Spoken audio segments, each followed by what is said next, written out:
So the Shrine Bowl, Senior Bowl later this week, beginning of the evaluating process for draft types. Mel Kiper, ESPN's draft expert, asked who he thought could be a third quarterback that sneaks up the board.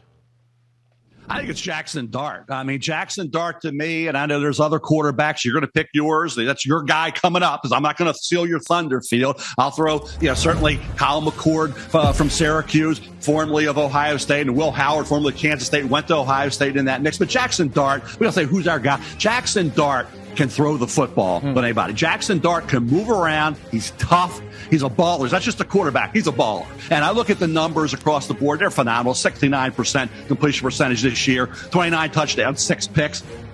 Over the last 2 years, 60 touchdowns combined, 11 interceptions. Jaxson Dart, you talk about extending plays, picking up first downs, frustrating the defense with his legs.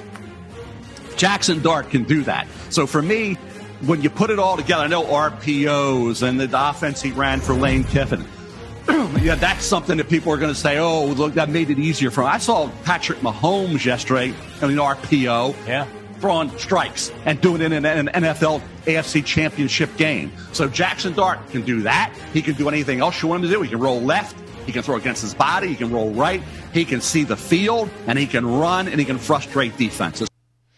It's a subliminal Jalen Milroe video there at the end. The only thing I question about Dart, and I saw him play a couple of times, that's kind of a gimmicky type offense where it's not what you would run in the NFL. There are a lot of vertical passes and those kind of things that I think inflated his completion percentage. But he's intriguing.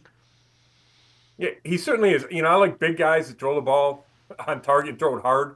I have a soft spot for those guys. I know it's not the most important thing when you're evaluating quarterbacks, but those guys make me take second and third looks. I read something about him. I've not seen him play much at all, but I read something about him today that one of the knocks is, like you mentioned, there's so many easy completions. It was like 30% wide open completions. And obviously that doesn't translate to the NFL. So it's more of a projection with him, maybe than some guys coming from other systems.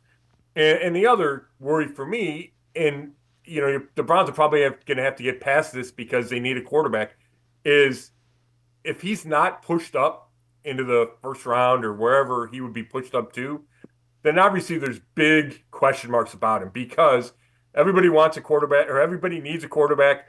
It doesn't take much to get those guys pushed up to the top 10. So if he doesn't get there, then you're like, okay, why aren't the evaluators saying that he deserves to be there? Doesn't mean he can't play. Doesn't mean he won't be a good quarterback. But you have to get your head around, okay, why is he ranked below two other guys in what's considered a poor quarterback class?